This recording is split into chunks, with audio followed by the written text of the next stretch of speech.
दोस्तों, आज हम बात करेंगे एक ऐसे महान व्यक्ति की जिन्होंने अपनी लगन, अपनी मेहनत और सच्चाई, ईमानदारी की राह पर चलकर अपना और इस देश का भला किया। मिसाइल मैन कहे जाने वाले अब्दुल कलाम जी। तो चलिए स्टार्ट करते हैं। एपीजे अब्दुल कलाम का जन्म तमिलनाडु के रामेश्वरम के धनुषकोडी गांव में 15 अक्टूबर 1931 को हुआ था। उनका बचपन संघर्षों से भरा हुआ था। कलाम साहब हमेशा सीखने की कला को महत्व देते थे। वे बचपन में अखबार बेचते थे क्योंकि उनके परिवार के पास ज्यादा पैसे नहीं थे और न ही उनके पिता जैनुल अब्बादीन ज्यादा पढ़े लिखे थे। कलाम साहब 5 भाई बहन थे। कलाम साहब ने 5 साल की उम्र में ही पढ़ना शुरू कर दिया था।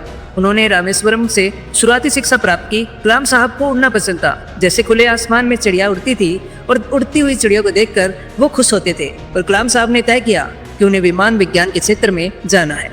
उनकी चाहत पायलट बनने की थी, लेकिन ईश्वर ने उनके लिए कुछ और ही रच रखा था।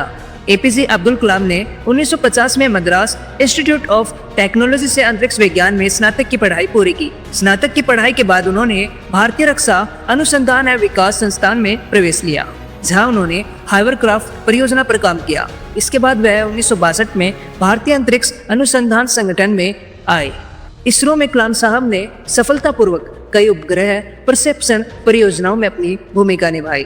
इसरो में एपीजे अब्दुल कलाम ने परियोजना निदेशक के तौर पर भारत के पहले स्वदेशी उपग्रह प्रक्षेपण SLV-3 के निर्माण में महत्वपूर्ण भूमिका निभाई थी। इस यान से भारत ने रोहिणी उपग्रह सफलतापूर्वक अंतरिक्ष में भेजा था। इस मिसाइल को बनाने में उन्होंने कड़ी मेहनत की, जिस वजह से उन्हें मिसाइल मैन भी कहा जाता है। इसके बाद कलाम साहब ने देश को कई सारी मिसाइलें दी।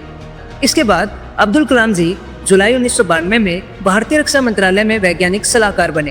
कलाम साहब के नेतृत्व में भारत ने 1998 में पोखरण में अपना दूसरा सफल परमाणु परीक्षण किया और इससे पूरी दुनिया को महाशक्ति बनने का एहसास दिलाया। इस मिशन में कलाम साहब ने अभूतपूर्व योगदान दिया था। इसके बाद कलाम साहब 18 जुलाई 2002 को देश के 11वें राष्ट्रपति बने।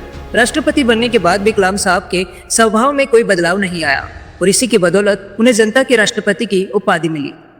कलाम साहब ने राष्ट्रपति भवन के दरवाजे जनता के लिए खोल दिए थे। ऐसे कई किस्से हैं जब राष्ट्रपति भवन में उनके साथ कोई आम इंसान या किसान खाना खा रहे होते थे, तो कभी पुलिस वालों से वे बात कर रहे होते थे।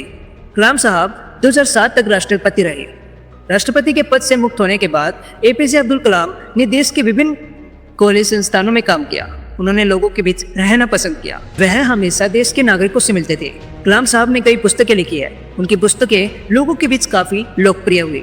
कलाम साहब का सपना 2020 तक भारत को शक्तिशाली और आर्थिक रूप से समृद्ध बनाना था।